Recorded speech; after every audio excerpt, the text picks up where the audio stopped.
I came home to an empty house and a note saying he took the kids because I shared a bathrobe with my ex. But what happened when I called the authorities about my missing children will shock you even more. I stood there in my kitchen holding this ridiculous note thinking my husband Mike had finally lost his mind. I mean, who takes their own children away over a bathrobe? I called him 17 times. But every single call went straight to voicemail.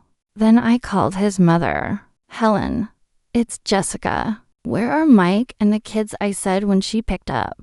Jessica, honey, I think you need to take some time to reflect on your choices.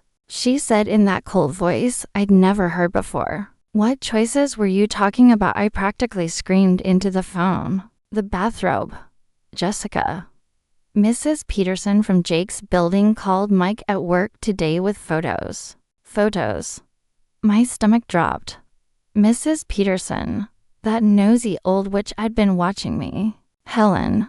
It's not what it looks like. Jake was going through a crisis, and I was just being a supportive friend. I explained, a supportive friend who spends the night and wears his bathrobe in the morning. She said, the children are staying here until Mike figures out what to do. She hung up on me. His own mother hung up on me. I tried calling my sister next. Sarah, thank God you answered. Mike's lost his mind and taken the kids over nothing. I said, Jess, I heard about the photos. She said quietly, maybe you should have thought about this before you spent the night at your ex-boyfriend's place. We didn't do anything wrong. We just talked all night about his divorce. I said, since when is being a good friend a crime? Since you started lying about where you were. Sarah said, Mike called me last night looking for you. I told him you said you were at my place, but you weren't here.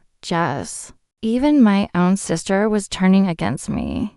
I hung up and tried Mike one more time. This time, he answered. What do you want, Jessica? He said in a voice I didn't recognize. I want my children back, I said. You can't just take them away because you're having trust issues. Trust issues? He laughed, but it wasn't a happy sound. I have photos of you leaving Jake's apartment building at 10 o'clock in the morning wearing his bathrobe. Jessica. Mrs. Peterson sent them to my work email. It's not what you think, I said. My bathrobe was in the wash, and I needed to shower before work. Your bathrobe was in the wash, he repeated. So, you decided to shower at your ex-boyfriend's place and wear his clothes. Jake offered to let me use his shower because mine was broken. I lied. We're adults, Mike. We can be friends. Adults who sleep over at each other's places, he said. Adults who lie about their whereabouts. Adults who wear each other's bathrobes. You're twisting everything, I said. If you really loved me, you'd trust me. If you really loved me, you wouldn't have spent the night at another man's apartment, he said and hung up. I sat there staring at my phone thinking about how this whole mess started. Let me explain how we got to this insane situation. My name's Jessica. I'm 29 and work in marketing, and I thought I was just being a good friend. Jake and I dated in college for 2 years before we broke up when he moved across the country for work. We stayed in touch on social media, but hadn't seen each other in person for almost 8 years. Then 6 months ago, he moved back to town, going through a messy divorce, and reached out to me on Facebook. Hey, stranger, remember me? His message said with a smiley face emoji. I showed Mike the message, and he just shrugged and said, that's nice. So, I figured it was fine to meet Jake for coffee to catch up. We met at this little cafe downtown and talked for 3 hours about his divorce and how hard it was being alone in a new city again. It's so good to have someone who really understands me, Jake said as we were leaving. Sarah never got my sense of humor like you did. I felt bad for him going through such a hard time. So, when he asked if we could meet again the next week, I said yes. Mike wasn't thrilled, but he didn't say I couldn't. So, I kept meeting Jake every Tuesday for coffee. He's just going through a rough patch. I told Mike when he asked why I was seeing Jake so much. I'm being a supportive friend. Supportive friends don't need to meet every week. Mike said, "You're being paranoid." I said, "Jake and I are ancient history. We're just friends now." But our coffee dates started lasting longer. Jake would call me at night when he was feeling lonely, and we'd talk for hours about his marriage problems and my work stress. He really listened to me, unlike Mike, who was always distracted by his phone or the TV. At least Jake cares about my promotion chances. I told Mike after Jake spent an hour giving me advice about my presentation. Well, Mike barely looked up from his laptop. Maybe because Jake doesn't have bills to pay and kids to worry about, Mike said. Maybe because Jake actually listens when I talk. I shot back. Things escalated when Jake started having what he called emergency situations, where he needed someone to talk to right away. The first time he called crying about his ex-wife taking his dog. I rushed over to his apartment with Chinese takeout, and we talked until 2 o'clock in the morning. "Where were you last night?" Mike asked the next morning. "You didn't come to bed." I fell asleep on the couch watching Netflix. I lied because I knew he wouldn't understand about Jake needing support. These emergency visits became more frequent. Jake would text me saying he was having a panic attack or couldn't sleep because of anxiety about the divorce proceedings. I started bringing overnight bags because I knew I'd end up staying late comforting him. "You're spending more time with Jake than your own family," Mike said after I missed our son's soccer game to help Jake deal with his lawyer. "He doesn't have anyone else." I explained his family lives in Colorado and he doesn't know anyone here besides me. "That's not your problem, Jessica," Mike said. "You have responsibilities here." "Since when is being a good friend irresponsible?" I said. "If roles were reversed,